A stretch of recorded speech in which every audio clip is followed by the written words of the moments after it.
Hey everyone, it is Tuesday night. It already feels like a Friday. And I wanted to come and talk to you about showing up with authenticity when working with clients in small business ownership and private practice ownership. I have a lot of therapists that I work with that really struggle with this, especially when writing their content, networking, blogging, when it comes to the concept of self disclosure. I think it's really important to show up authentically, to be our true selves. And I'm not talking about, telling your clients every detail of your life and the things that you've experienced. But if you want to work with addiction and you want to disclose your story of recovery in terms of how you're going to apply that to therapy and the approach, I say more power to you. We don't want to disclose unless it's in the benefit of the client. But I think that we need to show up and be real. When you're starting a private practice or you're starting a small business, being real is really important. It's kind of what sets you apart.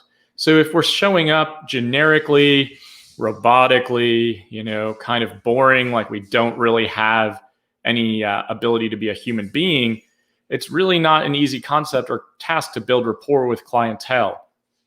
In my coaching courses, we talk about authenticity all the time and how we can be real.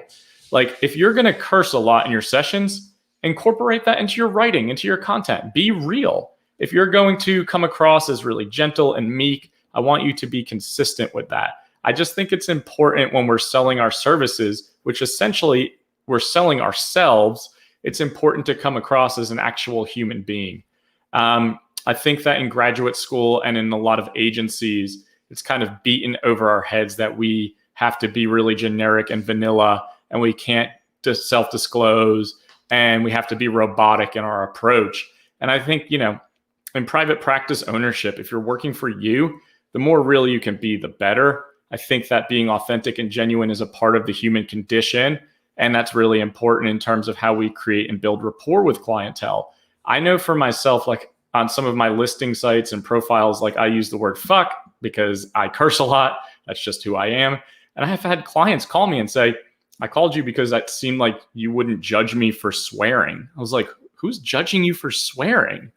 Needless to say, that happens. So I think that, when we start to approach small business ownership, we want to kind of create our own brand and our own image for who we are as a business. And I think a lot of therapists really struggle to walk both lines of saying like, I am a therapist and a helping professional, but I'm also a small business owner.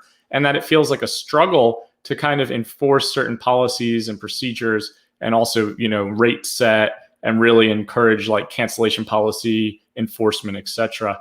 I just really want to encourage you when you're writing your content, when you're writing your copy for clients, be authentic, be genuine.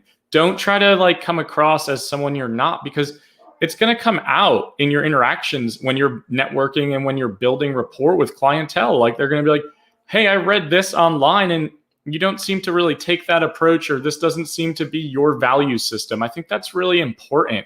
So for those of you who feel like I can't be myself in the therapy world, I encourage it. Dye your hair, show your tattoos, like talk about your recovery in terms of your mental health and substance use past in ways that will be beneficial to the client.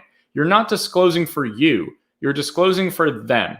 Imagine what it feels like on the other side of the phone or couch to call someone and feel so shameful because you're experiencing your mental health, your addiction, whatever it may be. And you're like, nobody gets me. Like I don't have any hope or light at the end of the tunnel. And that's kind of what we're selling in private practice as therapists, is the ability to have hope and light at the end of the tunnel, the ability to have, some optimism to think that life can be different. I just really think that process is really important, and it can kind of get lost, especially on new therapists coming out of their agencies or graduate schools where you're almost conditioned to work a certain way with people. And I think that for me in private practice, I can sometimes question my skill set. And I think we all can when it comes to maybe imposter syndrome or just feeling like I don't really know what I'm doing. And I think that's really a big piece of this. And I want you to know, like, it's all about the rapport. Of course, interventions are important. Of course, technique is important. Being trauma informed is important. But at the end of the day, it's about the relationship and the rapport. and you'll know if it's not the right fit for you and your client. I mean, you'll feel it, the distance in the relational field. Your client will feel it, and they may not have the words or verbiage to be able to communicate that to you, and they may just drop off and they may not come back.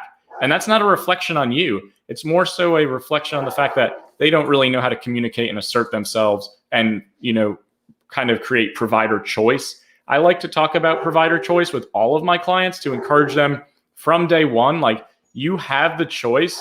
If this relationship doesn't feel authentic or genuine or useful for you, to find someone else. And I always encourage referrals. I think a lot of therapists can feel scared or timid to give referral options or check in about the process. Checking in about the therapeutic process is so important.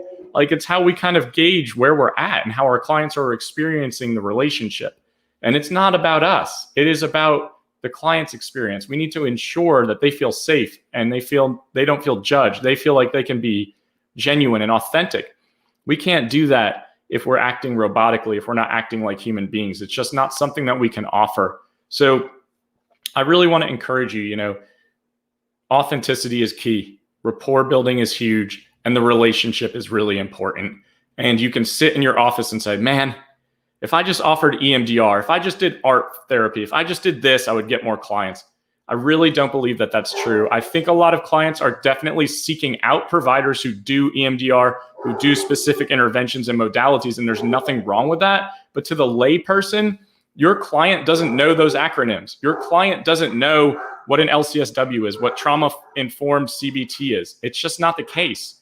Your client is looking for therapists who aren't going to judge them, who are going to treat them with respect, who are going to treat them as human beings, who aren't going to make them feel shameful at the end of the day, and who are going to hold that space for them so that they can really process this information and feel heard. So for any of you thinking about private practice or small business ownership, remember that you're going to be creating a business. If you're charging fee for service, you're a business. So you're going to have to walk both lines of both being a helping professional and a business owner. I know it's tricky and I know it feels challenging.